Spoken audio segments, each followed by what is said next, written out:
Being neurodivergent and having ADHD means that I find it extremely difficult sticking to any kind of long-term plan. I seek novelty. Now, I'm aware of this and I fight it as much as I can, but it's odd how the brain will almost take over and will start convincing itself. It's almost as if, like, novelty is obviously the idea that you constantly try new areas for foraging and stuff like that. As a person 100,000 years ago, as a hunter gatherer, it made sense to constantly seek novelty.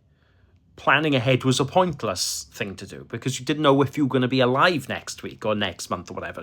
We didn't even know what next month and next week were. We might have, I don't know, followed the moon cycles or something like that. But we were not expecting that. We lived like hand to mouth. We lived moment to moment because we didn't know if we were going to be alive or dead. And the problem is that we take this into the modern world. Now, we can to some degree predict that we're going to be alive next week, next month, whatever. Obviously, we can't go too far. You never know in life, but we can predict much better than when we lived in the jungle. And I think that it can prove quite difficult. Like I said, the brain will naturally just convince you. It'll convince you. You will start to come up with logical arguments about why you should change direction, why you should move. So when it comes to building businesses, and like I said, I've built businesses, I've built niche websites. That was what I focused on. I've built a computer games company, and when I came out of university and everything, for example, and I've built other small businesses, eBay businesses, etc.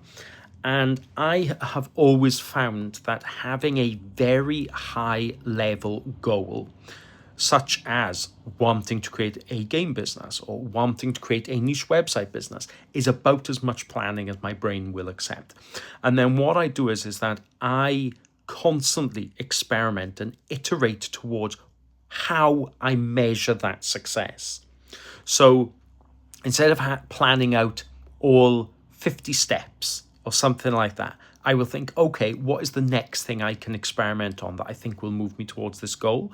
And I will focus on that. That experiment might only be a 1 week. It's a bit like Scrum project management. You have a sprint, and that sprint is an experiment, and you just focus on that with the very high level goal always in the background. But planning out all those steps, no.